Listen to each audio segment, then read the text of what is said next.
Welcome to the Vanilla To Vixen podcast. This show contains adult content, so if you are under 18 or easily offended, please switch off now. Mr. and Mrs. N are not qualified relationship counsellors. This show is for entertainment purposes only. Now the disclaimer is out of the way, sit back, relax, and enjoy our journey from Vanilla to Vixen.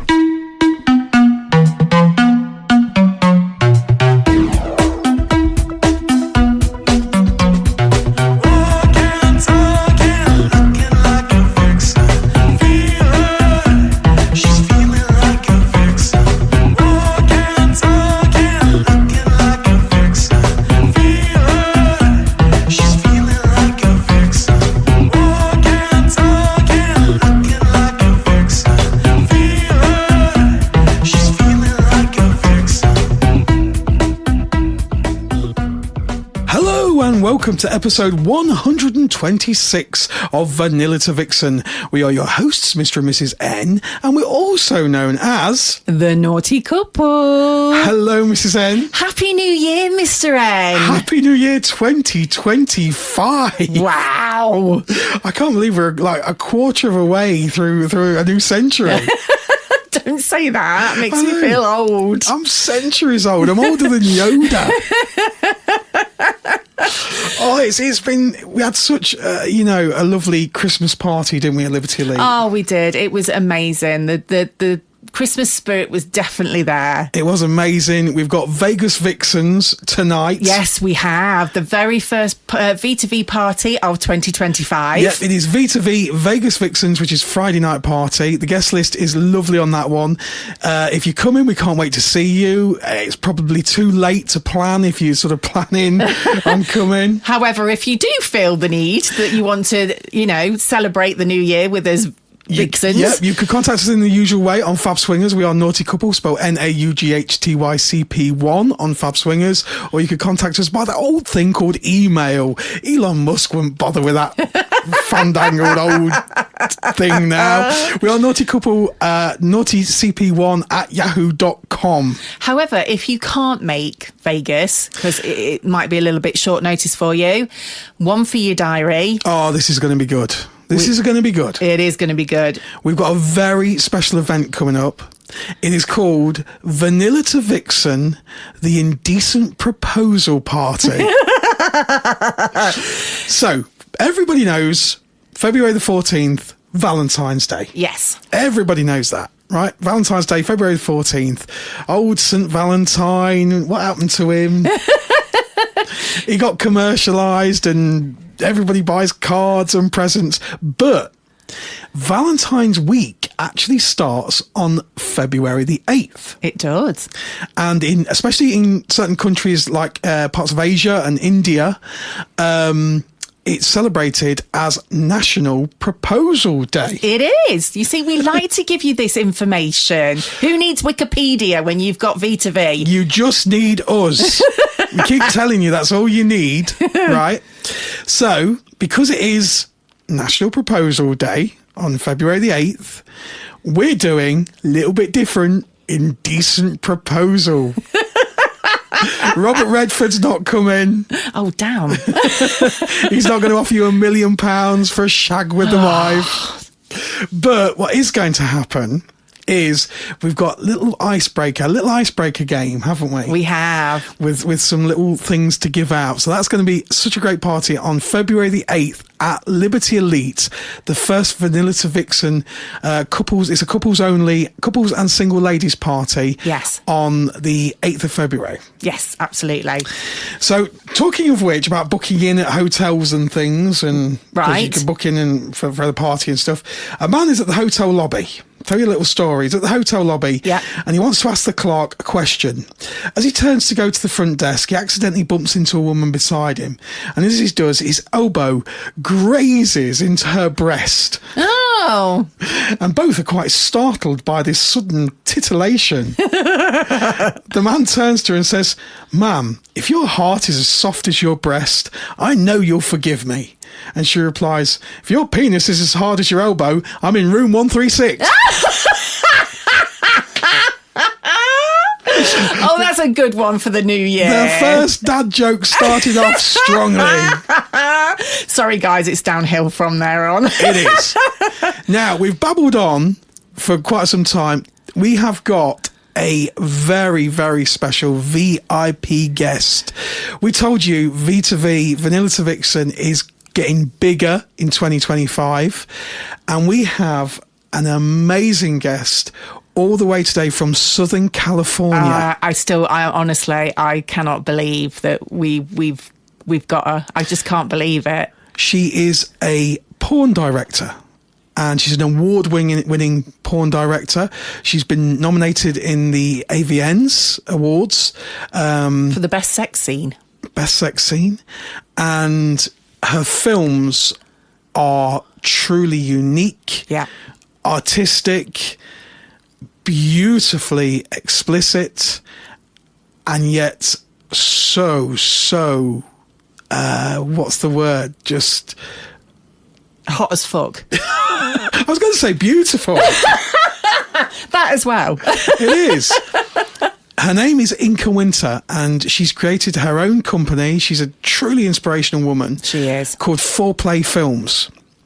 And we wanted to start off this year with an amazing guest. So, without further ado, buckle in, guys. This one is awesome.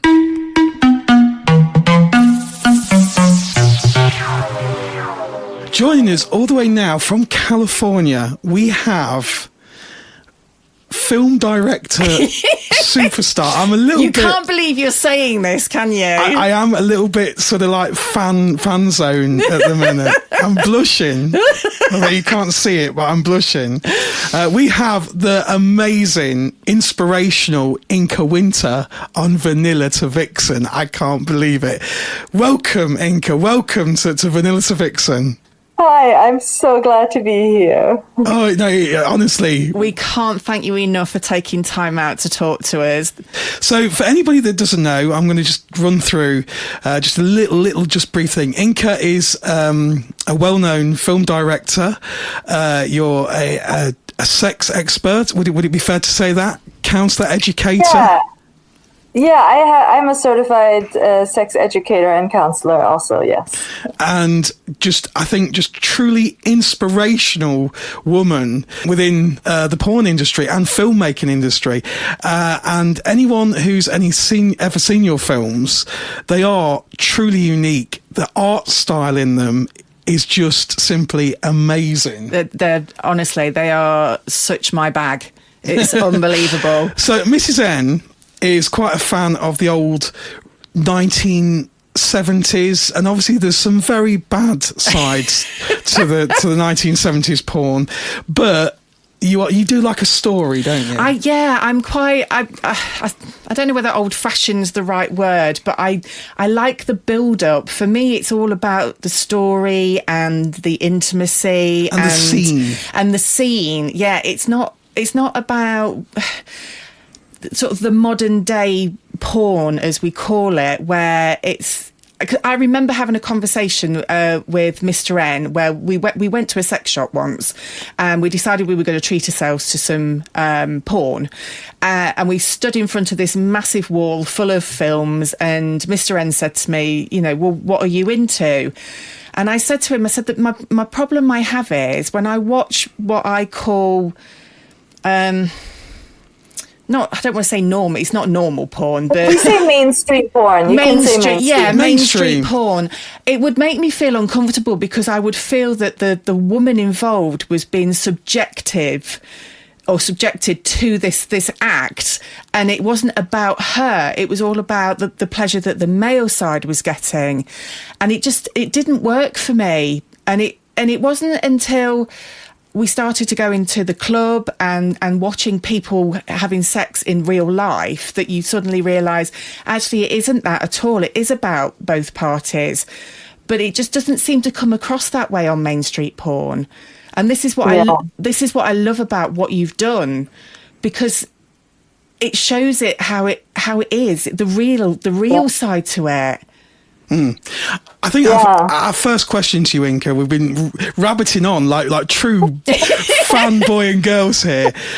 How on earth do you wake up and suddenly go, I'm going to be a porn film director? How does that happen? So I started Forplay Films really out of all the reasons that you just mentioned of what I was lacking in mainstream porn.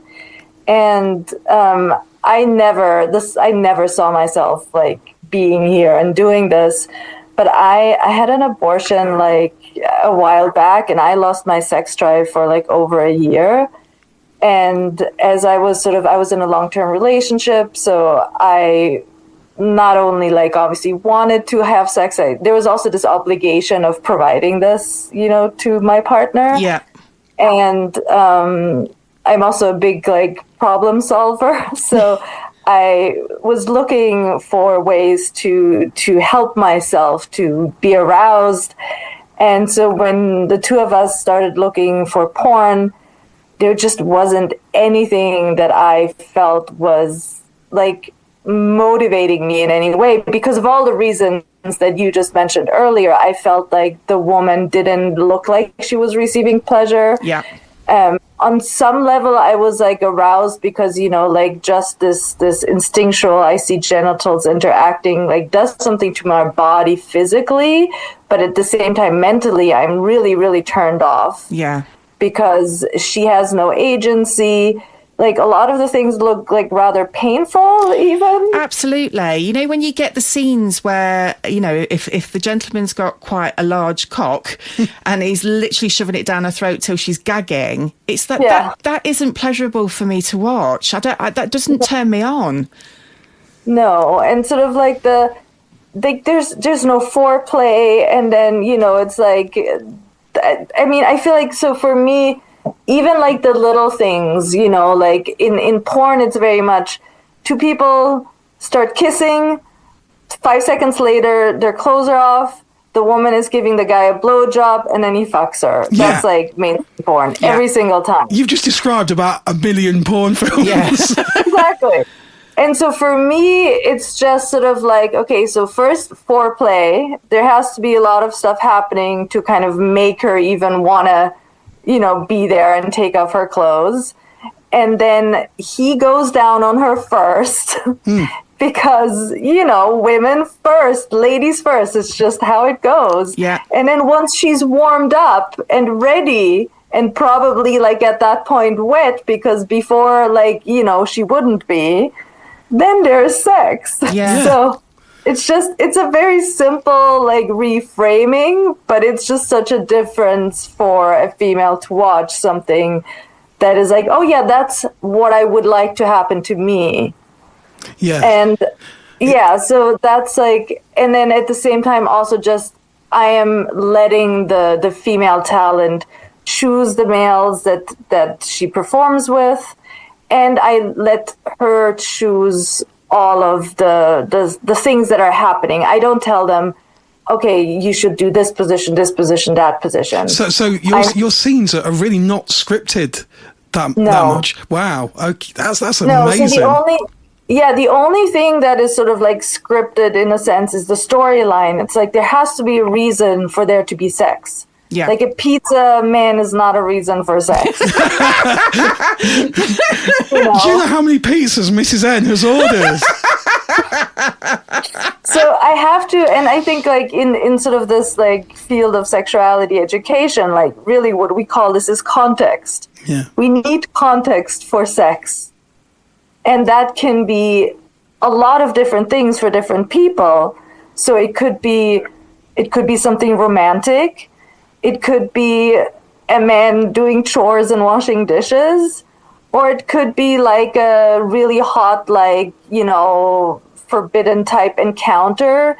It could be something BDSM. Like there's a lot of context and reason for sex, and it's a big variation. Not all women want the same thing and not at the same time, Your tagline almost, isn't it, is porn for women by women. But Inka, I just have to say, I think that's so limiting to you. I think what you do is just I find it so hot, and I'm a guy. No, and you know, it's funny because I came up with that line because I feel like it's very descriptive. I feel like it's kind of indicating of what I'm doing. Yes. But I do agree, a lot of men find this really sexy as well. Yeah. And I know so many men that are fed up with mainstream porn and sort of that are looking for, I mean, intimacy and chemistry is really big in my films, and a lot of men are looking for that too. Yeah. So I think the tagline is really just sort of, it's a descriptor more than anything else. I would almost describe it as porn for sexually liberated people.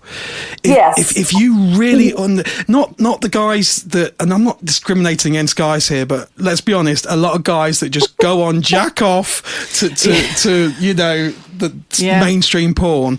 But if you really understand sex and you really get sex, your films are for those people. I've got to mention a couple of films because we went on your website, and so there's the Midnight Tryst one, which is obviously like a group scene.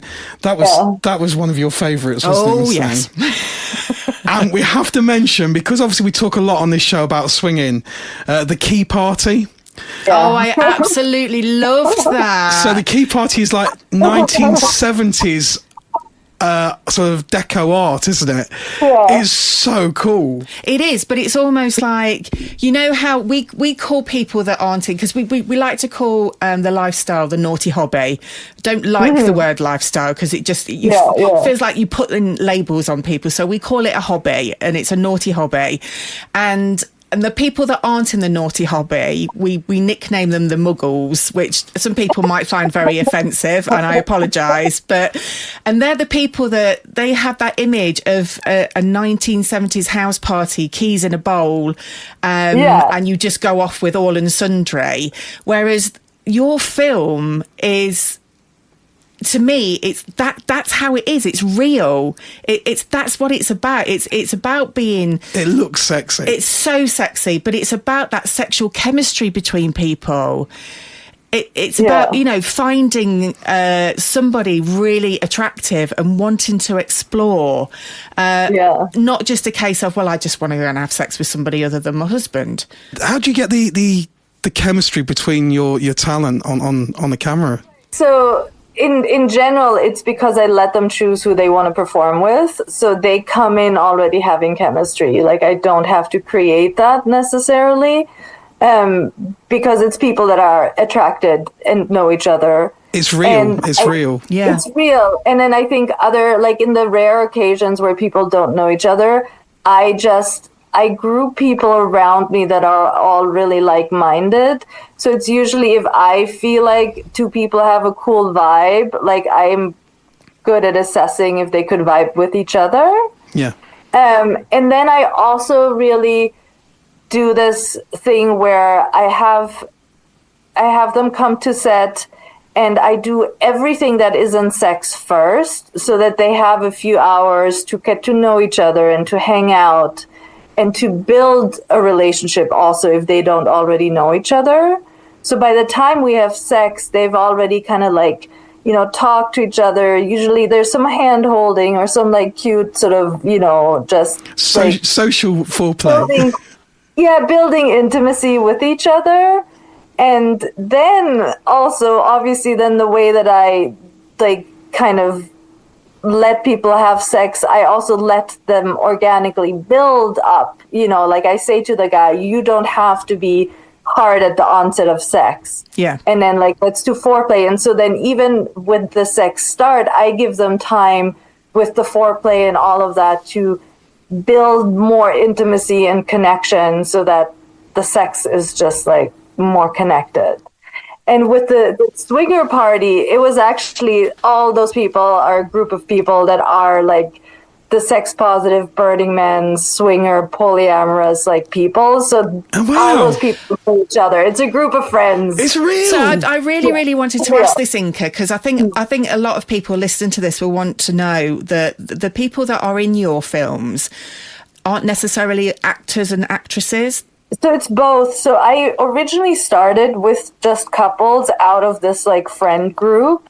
because I didn't know any porn performers. I didn't really have access. So you literally started with just people that you knew. Wow, that's amazing. Yeah. That's phenomenal. And I think that one of the really beautiful things about that is that I feel like it also set the tone, because like I started, I didn't know what I was doing. Like I make things up as I go along, obviously, as I do with like everything. Don't spoil the magic for me, Inka. Don't spoil the magic. Like when I say make things up, I feel like it's really out of like me being in tune with myself and what I'm looking for, and like using my own body and my experience as sort of like a meter for what I'm looking for. Yeah. So when I was shooting with couples, it was just like I was looking at the exact thing that I was wanting to have in my films. And so having this experience with couples at the beginning really set the stage for continuing to take that. And basically the only thing that I ask porn performers is to not be performative. Yeah. And we talk about like having at-home sex where there's no camera angles. And while I always knew that's what I wanted, shooting with couples where that was like intrinsic already there and didn't have to ask that, I think really helped me to carry that with me, into everything else. So do you allow them, I kind of get the feeling that although you say, yes, there is a script and there's a story, that there is improvisation there as well. Do you normally sometimes just let something play out just to see how it goes? Yeah, so Midnight Tryst, for example, right? Yeah. Like the idea was they both show up at the house, like Siri is texting them, they both show up at the house and they're kind of like... This is just for our listeners who haven't seen this. This is two guys and they go to a girl's house, don't they? Yeah. Who's like on the phone. Yeah. Yeah. And so she basically like double booked. And the guys don't know of each other. And so then like the storyline was there, right? Like they're both showing up and then, ultimately their communication leads to, okay, like let's try this, I'm down. But any of the dialogue is them literally improvising. Wow. So it's me. And I mean, to be honest, porn talent is like a lot of them are quite good at this. They're very good. They're very good. Yeah. And but I also feel like it's giving them sort of like a direction of what you're looking for in terms of like tone. And I like with me, they also know that I'm not looking for cheesy, like I'm not looking for any porn line. They know that I'm looking for something real that feels like organic. I was about to say that because obviously with like I suppose like it's known as gonzo porn, isn't it? Yeah. Where, like you mentioned, the pizza boy and the plumber, and the amount of plumbers Mrs. N has booked, and been very disappointed because they've just done the plumbing. I normally scare the shit out of them, to be honest. But with your films, they are so, you've captured the artistic. There's just an artistic quality to them. So but there's also a very honest feel about them. It's very relatable. It's very you're drawn in straight away because it feels real, not like you say that what we tend to call the plastic porn. Yeah, exactly. Yeah. Or the really. Where it can be very mechanical, can't it? Whereas this feels like you can feel the flow of it is how it should be. And there's absolutely no tackiness to like some of what you get. Like I mentioned, the gonzo porn, the pizza boy. There's absolutely none of that at all. This is all really artistic, very sexy. It is. And also the one thing I got from it was beautiful bodies, all shapes and sizes, you know, tattoos, everything. But it shows everybody's body in such a beautiful way that is just honestly, you are phenomenal, my lovely. I have to be honest, you really are. Yeah, I think like, so for the visual, I think, one component is, so I'm like a fashion designer by, my background is fashion and costume design. So coming into this, like doing editorial, like Vogue type, imagery is my background. And so when I the idea of doing this was always, I want to do like sort of a fashion Vogue editorial that is porn. So that's some of the explanation for the, you know, visual background.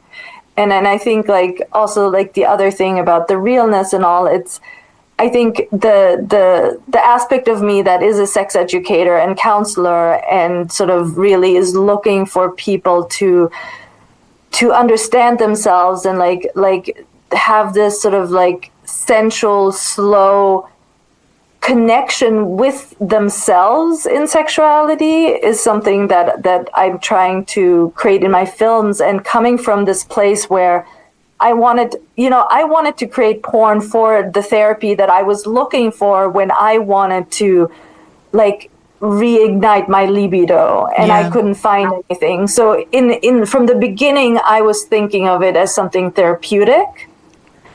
And I think also like, and I don't know if you guys, there's this Vice article, like, I'm not sure if you read it, but there's a Vice article about my background in the trauma, and I grew up in a cult, and there's a whole. We have. If you want to share any of that, Inka, we do know. But for our listeners, if you wanted to share, because your background is fascinating.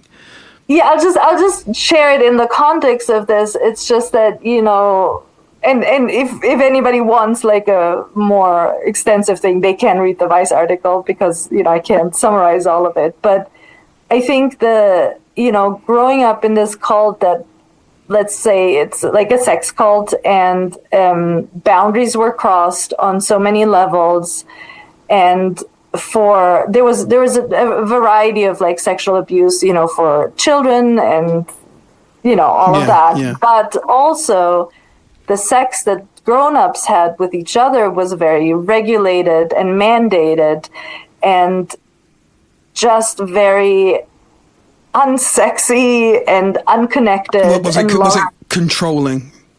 It was controlling, and love was forbidden. So it was sort of like sex without chemistry and connection. Almost mechanical. Yeah, exactly. Yeah. Which then, you know, really reminds me obviously of mainstream porn. Yeah. Okay. And so that's where I said earlier, when I said, like, you know, I make things up as I go along, there's this more component of like, I'm listening to my body and myself and my experience to create the opposite of that I have seen growing up.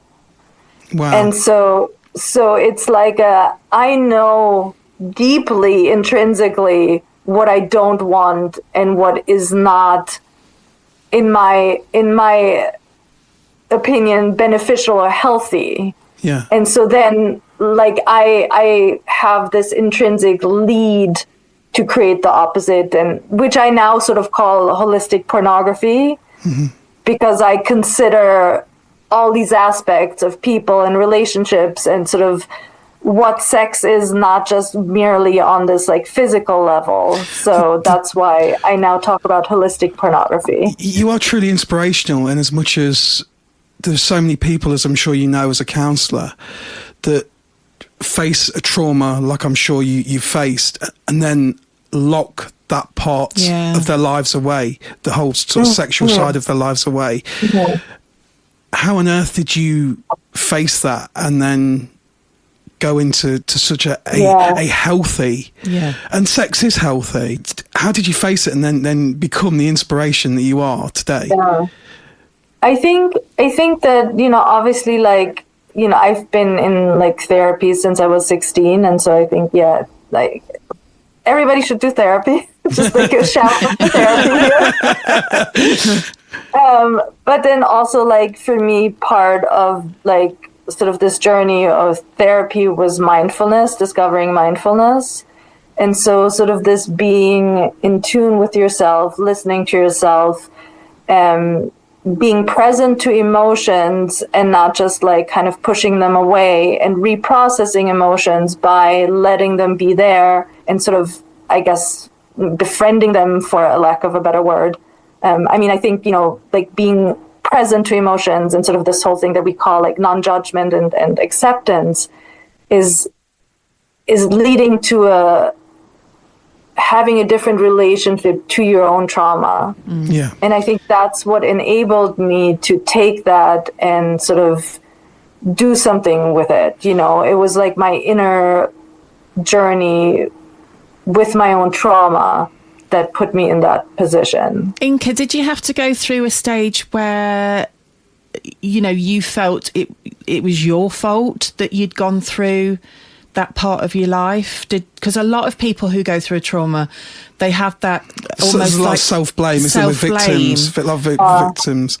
You know, like, I don't have that. I think that there might be some part of more of the attachment issue. Like, we were also all separated from our parents, so, you know, there's also that story. Wow. Yeah. And I think there's, while I don't feel that consciously, I think there is no way that attachment issues aren't also like you're blaming yourself for your parent like leaving in some way. In the sexual term, I don't, because I feel like I always had a reaction to it where I always knew it was wrong. Yeah.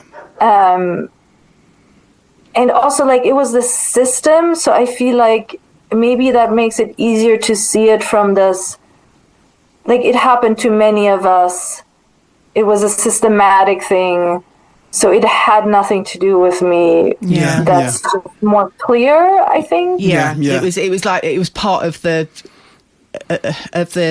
cult that you were in. A very wrong institution. Do you Inka, this is quite a personal question, and you know, please feel free not to answer if it's too personal, but how did you find your very first sexual experience out of that environment? Yeah. Well, so for me, so I was 12 when I left the cult. So for me, the boundaries that were crossed for me were like not ever penetrative sex. It was just like sexualization, seeing too many things, being in spaces that were not, you know, appropriate. Yeah.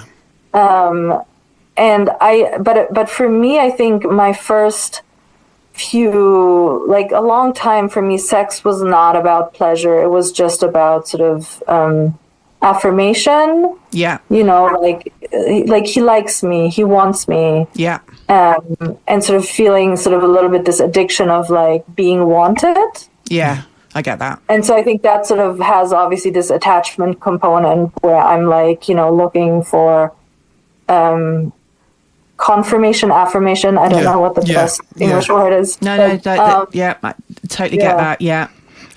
So for me, sex just was not like, it just wasn't about pleasure for a long time.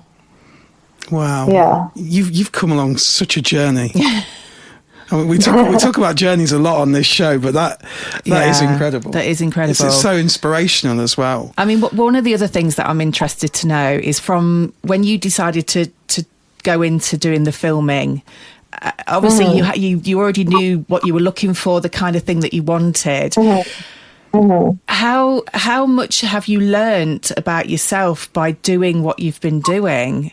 Yeah, that's like, it's such an interesting question because it's also like, it's such a gradual thing. So, you know, you can't always point your fingers on it. But I think like doing Forplay Films, it's definitely also been a journey for me to be more clear about my own boundaries and asking for what I need and want. And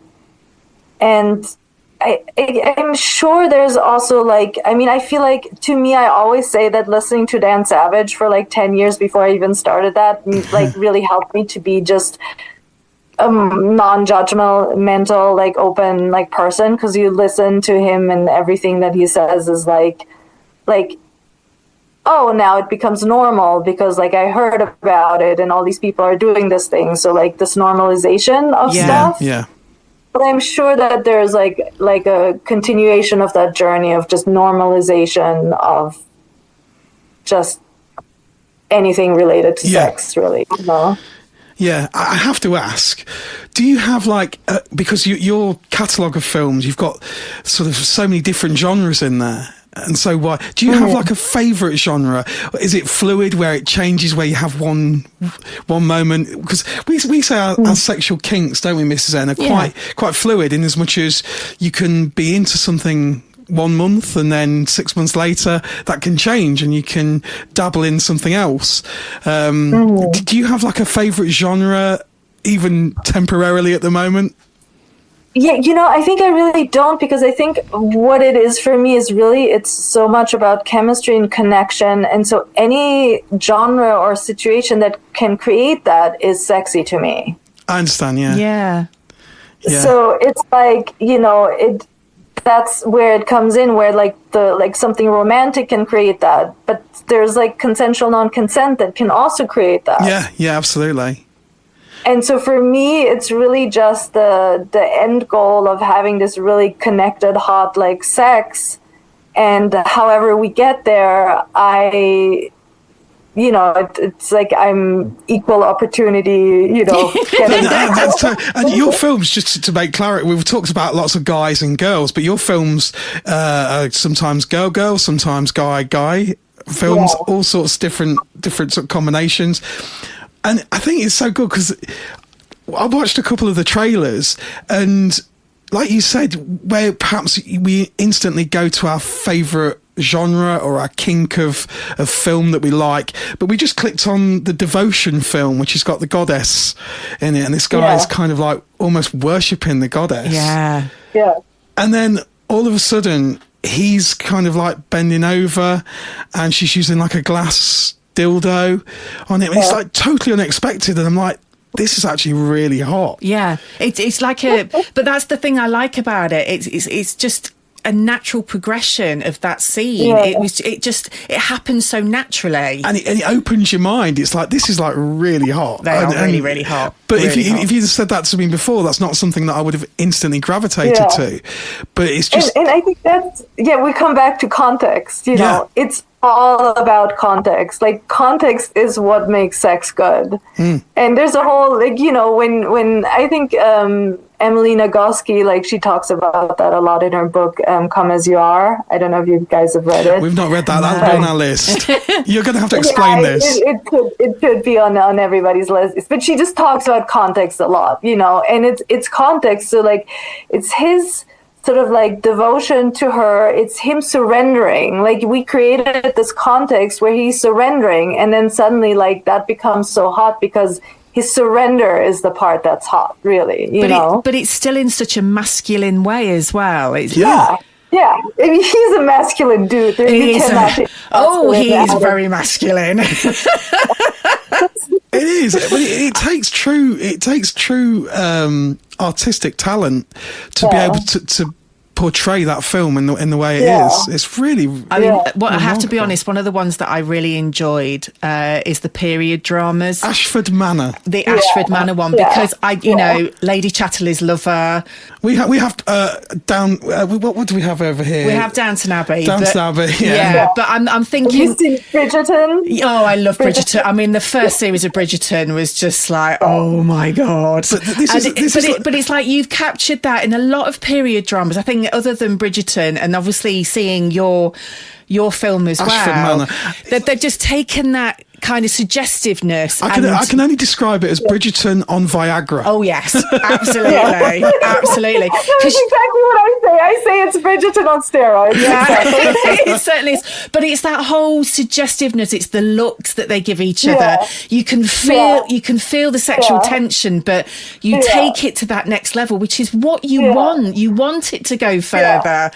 Because, exactly. And Bridgerton has all of that, but then there's no real sex. So I'm like, we'll just take that and make it what everybody wanted Bridgerton to be in the first place. Yeah, exactly. It is. But it's interesting because I did watch a lot of interviews with the first Bridgerton, and they were saying that they, like you've said, with the people that are in your films, they know each other, or they get to know each other, they spend time together, they create a relationship, and that's exactly what Phoebe Denver and Reggae did. They spent a lot of time together to get that sexual chemistry.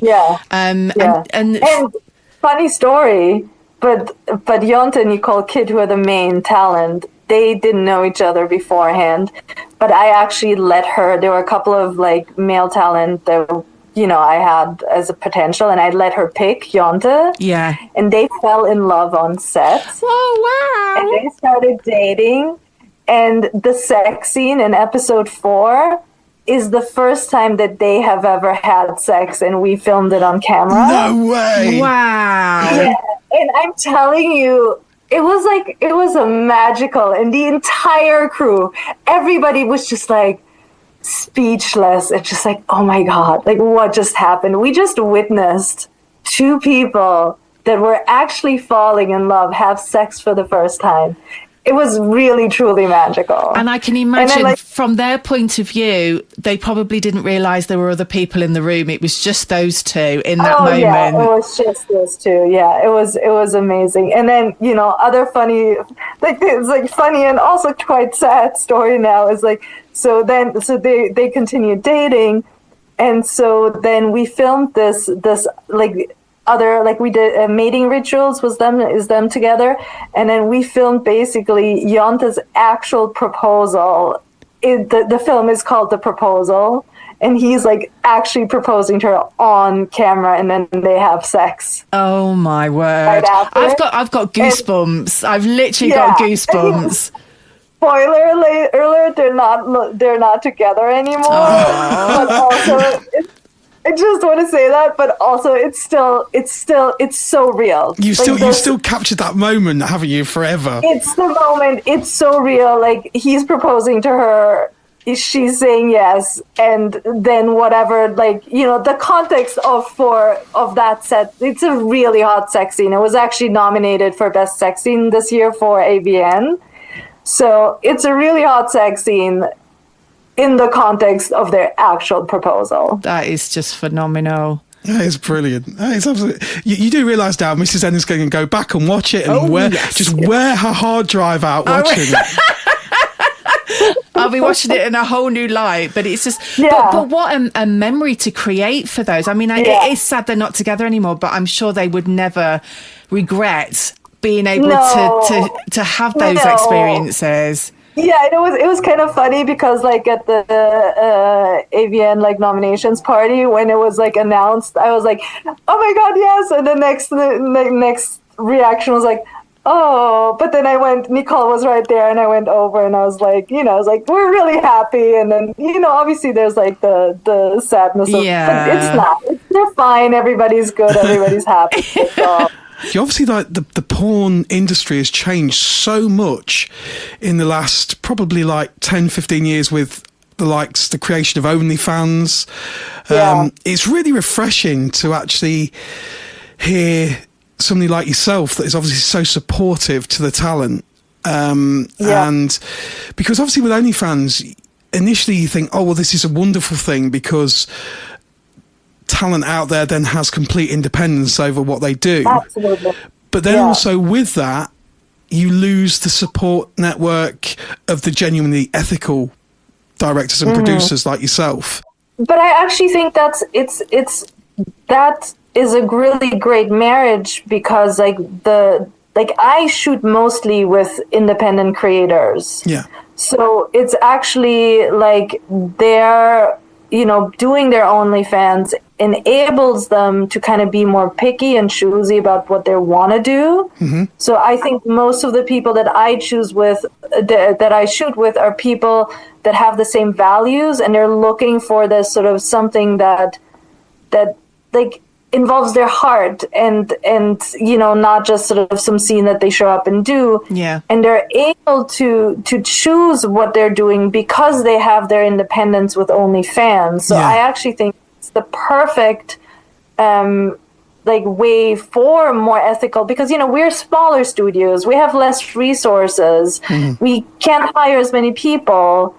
But because they can monetize the content and, sort of be more independent, they can do more like passion projects that make them happy.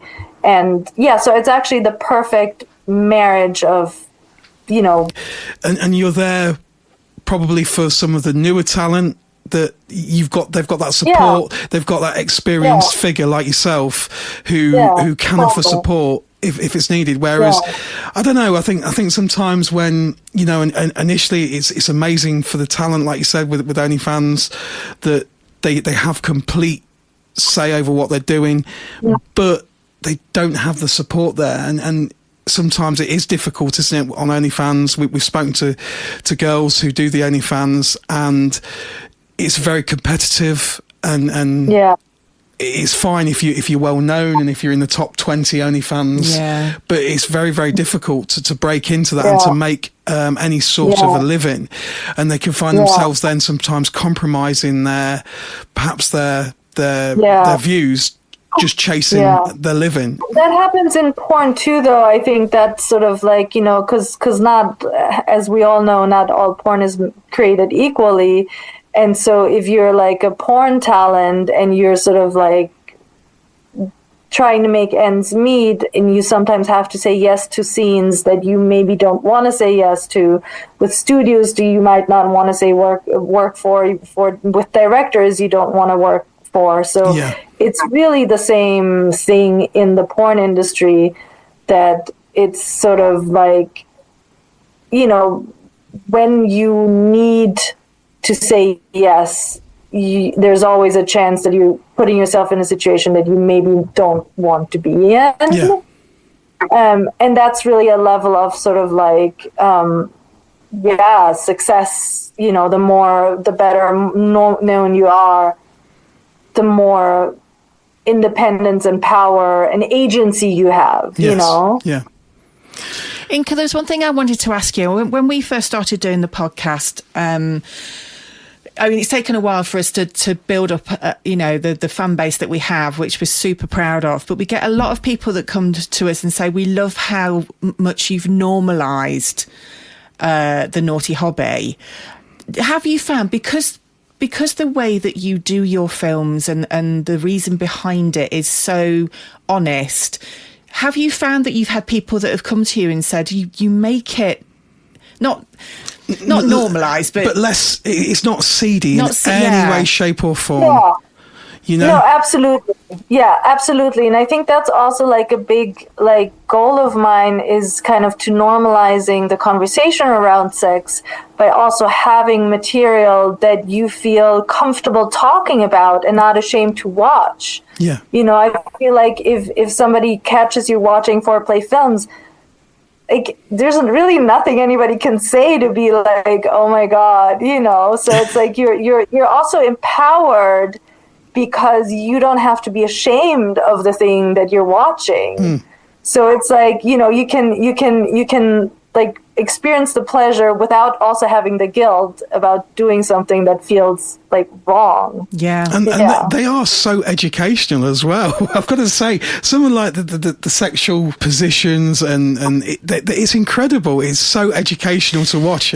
Well, we were chatting just before we started recording, and I was giving Inka a bit of background information, wasn't I, Inka, about my medical problem that I have with my damaged nerve endings, and how I've gone through watching certain porn that would physically make me want to, you know, recoil, because I could almost feel how aggressive it was. Whereas watching your films it's almost like, yes, that is it. That is what you want. That is what I want to feel. I want that sensuality. I want that softness. You know, and it's just, honestly, it's just such a joy to be able to watch something, and like you said, it was what you were looking for. It gets into your mind, doesn't it? As well as just literally, like you say. Yeah, and I feel like I do like to say, without, you know, this being like condescending or whatnot, but it's like, I feel like I want to empower women and educate men with my films. I think you've said it beautifully. You have said it beautifully, my darling. I don't think that's condescending at all. I think, you know, we learn by watching and by all the time. We literally learn by watching. I mean, like, I feel like people forget that, but that is an actual scientific way of learning. Yeah, and you touch a really valid point, that back when we were younger, porn was a lot less available. There was what we have over in England. We have something called top shelf magazines, you know, like the Playboy and things like that. Whereas now, growing up adult teenagers, they can be almost grow up thinking that mainstream porn is normal sex. You know, with full on, you almost get facials in how many percentage of porn, a high percentage of porn. Yeah. But in real life, in real life, how often does that happen? And so I suppose adult teenagers can grow up with a skewed perception of what real sex is. And I think your films are so different to that. Yeah. Incredibly different. I mean, we've had the event that we do, our Vanilla To Vixen event that we run it more for newbies. So people that have either, you know, never been in the hobby before, never been to a swingers club before. And it's interesting to see their reaction when they walk into a playroom and see lots of people having sex in front of them. And they say, it is so different from porn. And it's like, exactly, because that isn't real. The mainstream porn you're watching isn't real, whereas what you've created is real.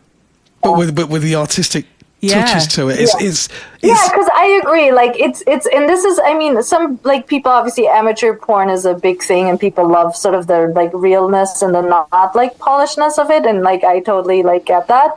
But yeah, I'm doing it's real. And let's elevate it visually and stylistically to something that sort of like, to me, like feels soothing. Like, I don't know that I want to necessarily see all the realness all the time, you know, like in terms of just beauty, you know. I feel like, to me, and I think for a lot of women, we have so many senses that sort of like play a role. It's not just this one sense of this like visualness.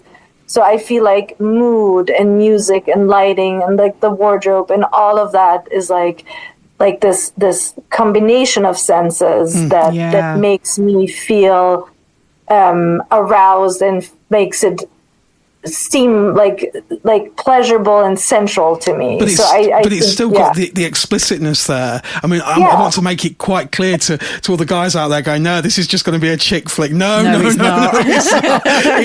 There are incredible explicit bits, but like you say, you find yourself watching the whole scene and you get lost in the scene, and so you initially see that explicitness, which is quite, you know, graphic in front of you, but that can then be lost because you've caught the beauty of the scene so well, and they're just absolute magnificent. We'll have to ask you, going forward, do you have plans to do sort of other films? Are there things that you want to do, projects and things in the future? I mean, so I'm constantly doing stuff. Like I shot something like on Sunday, and I'm going to shoot something else on like whatever the next day, Saturday this week and whatnot. So there's always like stuff that I'm doing. I think that like one thing that's coming out that I'm kind of excited about is this like sex in vignettes that is like real life situations that you'd probably not see in porn. Like, you know, in like, it's like a kind of like, you know, Love Actually or this Paris Je t'aime. It's like these little vignette stories. Okay. Yeah, so it's about like these different sex, but it's like, you know, for example, one is like at a fertility clinic, a guy masturbating with the help of his wife, who was like then, you know, chatting like, you know, online with him, and just something that is like, this is so like relatable in a different way, but we would never feature it in porn, but it can still be like hot and cute and sexy. Yeah. So that's something that I'm really kind of excited about.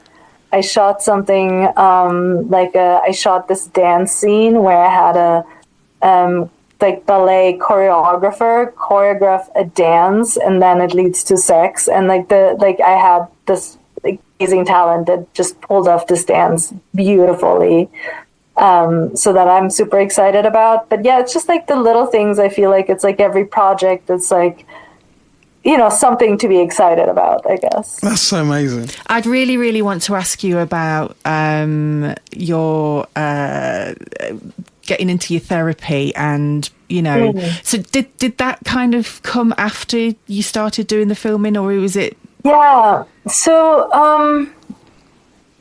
I think, it was sort of not necessarily tied with the films in a way. I mean, as we have discussed, I've grown up with a lot of trauma, and I've done like a lot of work for a lot of years, and especially with the mindfulness and sort of like somatic work.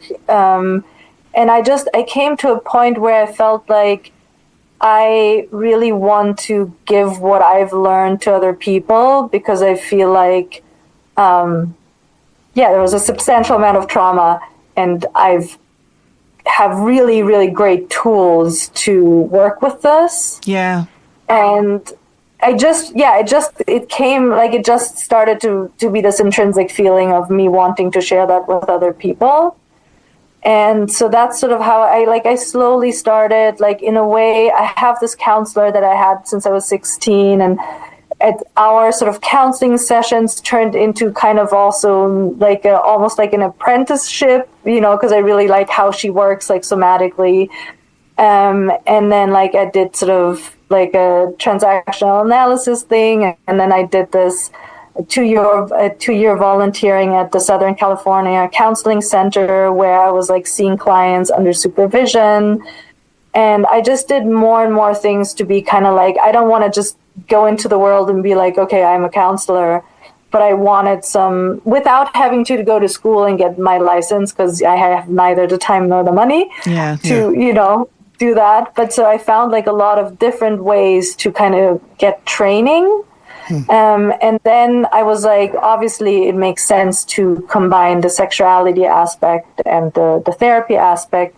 So I did the certification for the sex and relationship counseling and education with the Sexual Health Alliance, which like took a year or so. So I feel like I just sort of gathered these like trainings and certifications, and now I like see clients not just for sex, honestly, like just for really anything, because I think to me mindfulness is kind of the answer to all the things. Yeah. So, and like sort of working somatically and just sort of like, you can't have good sex without exploring what is in the way of the good sex. Yeah. And so I feel like to me, even like sort of sex counseling, like, sure, there's a few aspects where you can say like, try this position, try this like practical thing. But most of it is going to be some kind of emotional work. I was going to say, it's not necessarily the physical side. It's more of the emotional and then the mental side, isn't it?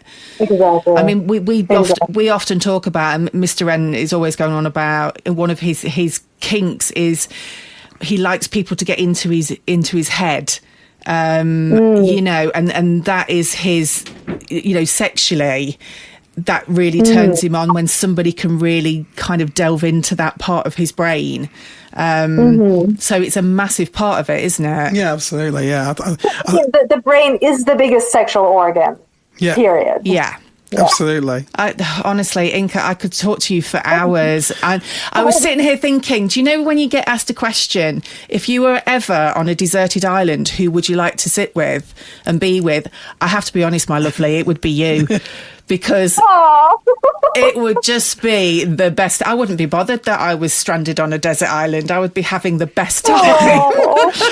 It's very important, I would like to say. So for people that want to see your films, how can they buy them? How can they watch them? And you do have some free. Please go to Inka's website. Yes. Initially. So it's Forplay, spelled Forplay, isn't it? Forplay.com. Yeah. Forplayfilms.com. Forplayfilms.com. And like I said, there's a few free tidbits that you can watch on there, all the trailers on there, isn't there? And can you buy there's trailers for all the films, so you can kind of gauge if you are into it, I guess. Yeah. And you can buy the films directly from your website? Yeah, so it's a streaming site, so you subscribe. It's $9.99 a month. You can cancel anytime, so it's kind of a low investment. Yeah. Yeah. So that's amazing. And as I say, everybody we've got so many followers that aren't looking for the mainstream stuff. They're looking for something special. This is it. It is. We were super excited because we were like, we were going, so-and-so's going to love this and so-and-so's going to love this. And I just think it's lovely that we get to take the education that you've created and we get it to put it out over this side of the pond. Yeah. And I think also it's important to note that sort of like, while some of the films have some more explicit education, the education isn't sort of like, it's a subtle, like not on the nose. It's not really like trying to do it. It's just subtly there. So one doesn't have to feel like, oh, I don't want to deal with this education stuff. But the best education you can get is the education that you're enjoying, because you don't realise that you're being educated. Yeah. You're just enjoying it, aren't you? Absolutely. And Inka, if you ever come over to England to make a film, you never know. Mrs. N. You'd love to be Talon. My word. Well, I keep that in mind if I ever come over. Thank you so much for your time, Inka. It's been wonderful having you on the show today, and we appreciate it so much. We do. I mean, we would love to keep in touch with you and just follow, what's happening next in your life and everything. Yeah, and I have all the social media at Forplay Films, so, if people want to see. Are you on X or Twitter or anything like that at all? I am on all the things. I still like to call it Twitter. we do too. We're the same. At Forplay Films. I am on Instagram at Forplay Films, and also there's this Blue Sky Media, social media now, where I'm also at Forplay Films. I'm also on Reddit, and I'm sure most places. the many things. But I have a feeling that you're going to get an awful lot of new followers. Yeah, I'm sure our followers will definitely send you a line and say if they're enjoying, which is their favourite film. Yes. But thank you so much. Yeah, I love to hear from people. I always love to hear. Feedback is amazing. So yeah. And thank you for sharing your most intimate, absolutely, and difficult stories as well. And it's like Mr. N said before, it is super, super inspirational that you've taken something that was very traumatic in your life and you've turned it into such a positive thing. A lot of people are gonna because I feel like it's sort of, the stereotype in porn is that people are traumatized and then they're just subjecting themselves to trauma again being in porn. Yeah. And it's like, no, you don't, that's not how it has to be. You can have had trauma and then use that to empower yourself. Yeah. And do the opposite of the thing that was traumatizing to you. That's sort of like overcoming, and also, like, I feel like to me, it's also like this social activism where I'm like fighting against the thing that happened to me by creating the opposite. Yeah. Absolutely. So it's like I want the opposite to grow and be there, so the seedy whatever other things sort of like can slowly disappear. Yeah, absolutely. Very, very well said. Thank you so much. You're an absolute inspiration. You are, my darling. It has been an absolute pleasure to spend time with you today. Thank you so much. We hope to speak to you again. Please, if you've got other projects and things, please just drop us an email, let us know, and we'd love to feature them on the show. Yeah. Thank you so much, Inka. Thank you. It was so nice talking to you. Take care. Bye-bye. Bye. Bye-bye.